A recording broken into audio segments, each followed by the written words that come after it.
اس وقت اذان ہوئی ہے، آپ سب نے اذان سنی ہے. اذان کے بعد اس کا جواب دے کر، یعنی ساتھ ساتھ جیسے اللہ اکبر کا اللہ اکبر اور باقی سارے کلمات ایسے ہی سوائے حی علی الصلاح حی علی الفلاح کے، اس کا جواب کیا ہے؟ تو اس کا جواب دے کر پھر جب انسان دعا کرتا ہے تو دعا قبول ہوتی ہے. اس وقت آسمان کے دروازے کھولے جاتے ہیں. ہر اذان کے بعد آسمان کے دروازے کھلتے ہیں. حدیث میں آتا ہے، حضرت انس رضی اللہ عنہ رسول اللہ صلی اللہ علیہ وسلم سے روایت کرتے ہیں کہ آپ نے فرمایا، جب اذان دی جاتی ہے تو آسمان کے دروازے کھول دیے جاتے ہیں اور دعا قبول کی جاتی ہے.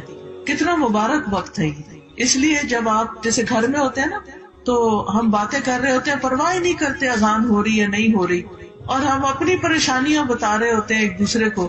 حالانکہ اس وقت اگر ہم چپ کر جائیں، اذان سنیں، اس کا جواب دیں اور اس کے بعد دعا کریں تو ہماری پریشانی دور ہو سکتی ہے. اپنے لیے کریں، اپنے بچوں کے لیے کریں، اپنی دنیا کے مسائل کے لیے کریں، اپنی آخرت کے لیے کریں.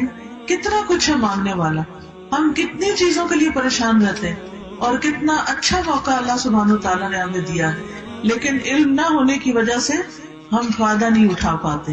امام مناوی کہتے ہیں کہ جب مؤذن کسی بھی نماز کے لیے اذان دیتا ہے تو آسمان کے دروازے کھول دیے جاتے ہیں.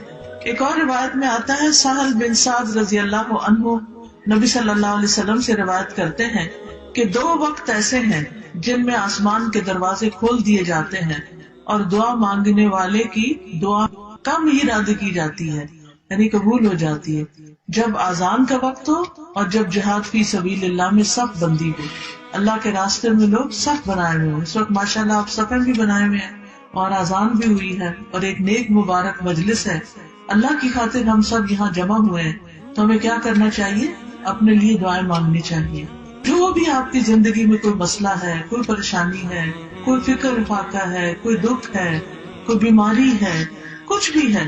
اور ابھی ہم بات کر رہے تھے آزمائشوں کی، یعنی کسی بھی طرح کی آزمائش ہے تو اللہ تعالیٰ ہی اس کو آسان کر سکتا ہے.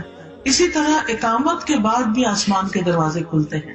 حدیث میں آتا ہے کہ جب نماز کی اقامت کہی جاتی ہے، مثلاً جب آپ جیسے حرم میں گئے ہوں یا کسی مسجد میں ہوں اور نماز کھڑی ہو اور اس وقت وہ کہہ رہے اللہ اکبر اشہد ان لا الہ الا اللہ اشہد ان محمد رسول اللہ. ایک تو اذان ہوتی ہے نا، اور ایک نماز سے بالکل پہلے اقامت ہوتی، تو اس وقت بھی آسمان کے دروازے کھول دیے جاتے ہیں اور دعا قبول کی جاتی ہے.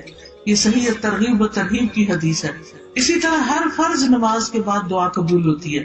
سہل بن سعد کی روایت میں جب نماز کھڑی ہو تو اس وقت، یعنی عند حضور الصلاۃ، اور پھر ایک اور وقت جو ہے نا ظہر کی نماز سے پہلے آسمان کے دروازے کھلتے ہیں. یاد رکھیے کہ جیسے رات کا تہجد کا وقت ہوتا ہے نا، رات کا پچھلا پہر، یعنی آدھی رات کے بعد جو، تو اسی طرح دن کا بھی آدھا دن جب گزر جاتا ہے اور ظہر کی نماز کا وقت شروع ہوتا ہے، وہ وقت بھی بڑا مبارک ہوتا ہے. ہم رات کو نہیں جاگ سکتے لیکن دن کو تو جاگنے ہوتے ہیں، تو اس وقت بھی ہم دعائیں کر سکتے ہیں. عبداللہ بن صائب کہتے ہیں کہ اللہ کے رسول صلی اللہ علیہ وسلم زوال شمس کے بعد ظہر سے پہلے 4 رکعت نماز پڑھتے تھے، اور آپ فرماتے یہ ایسا وقت ہے جس میں آسمان کے دروازے کھولے جاتے ہیں، اور میں یہ پسند کرتا ہوں کہ اس وقت میرا کوئی عمل صالح اللہ کے پاس پہنچ جائے. یعنی جس وقت دروازے کھلے تو کیا ہونا چاہیے؟ کوئی نیک عمل کرے تاکہ وہ اللہ کے قریب پہنچ جائے. کیونکہ یہ جو بات ہے نا کہ دروازے کھلنا، اس کا مطلب یہ ہے کہ اس وقت اعمال کی قبولیت کا وقت ہوتا ہے، دعاؤں کی قبولیت کا وقت ہوتا ہے، اور وہ عرش تک چیزیں جا پہنچتی ہیں.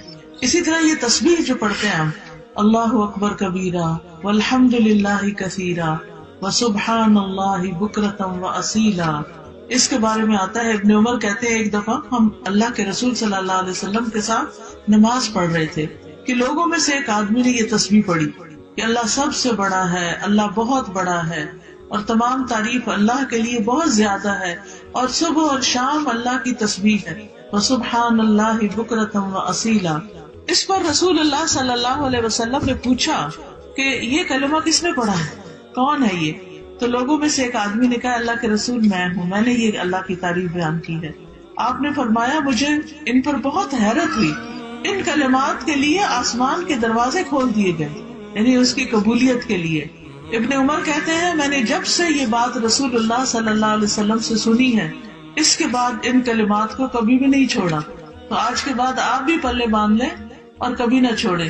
آج آپ دیکھیں دنیا میں نیک اعمال کے لیے دروازے کھلتے ہیں، اور کل جب انسان فوت ہوگا نیک بندہ تو اس کی نیک روح کے لیے بھی آسمان کے دروازے کھلتے ہیں، اور جو بری روحیں ہوتی ہیں، برے کام کرنے والے ہوتے ہیں، ان کے لیے دروازے نہیں کھلتے.